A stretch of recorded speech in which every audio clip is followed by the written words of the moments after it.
姐，我是想讲最近吼，无找你来练习一个耍一下游戏咧。耍游戏要耍什么游戏？因为吼，最近人拢讲爱耍游戏，咱的游戏吼，你愈贤耍，才有法度吼，得到搁较大迄个奖金啥物的。无咱来试看卖。嘿啊，你毋是讲什么游戏咩？人讲就是看吼，两个人片仔愈来愈活，啊，袂使先笑就输啊。哦，袂当先笑就输好啊。对，要吼。好来，开始。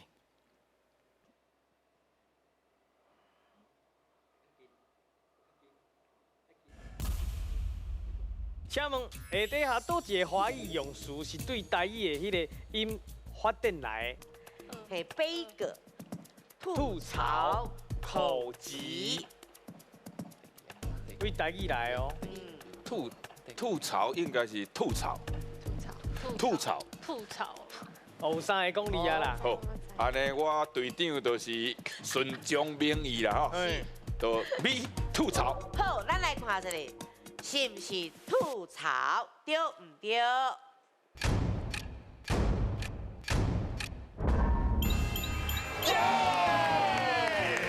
来，这题我若答唔对哦，全去互队员吐槽伊。所以讲我为着这个名声哦，甘愿甲这个责任哦担互咱的队员。伊若唔对，我就来甲因吐槽。小伟，结果对，阮就对啊。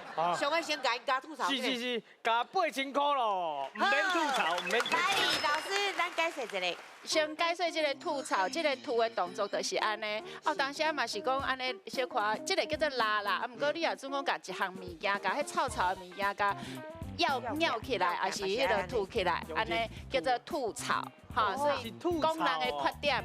毋是在吐槽味的臭毛毛的。啊，迄个杯葛吼，杯葛伊是英语来的，叫做 boycott。哦，boycott。这是英语来的。另外，迄个口疾吼，咱讲大字，佮形体迄个大字，所以这个是应该是华语来的。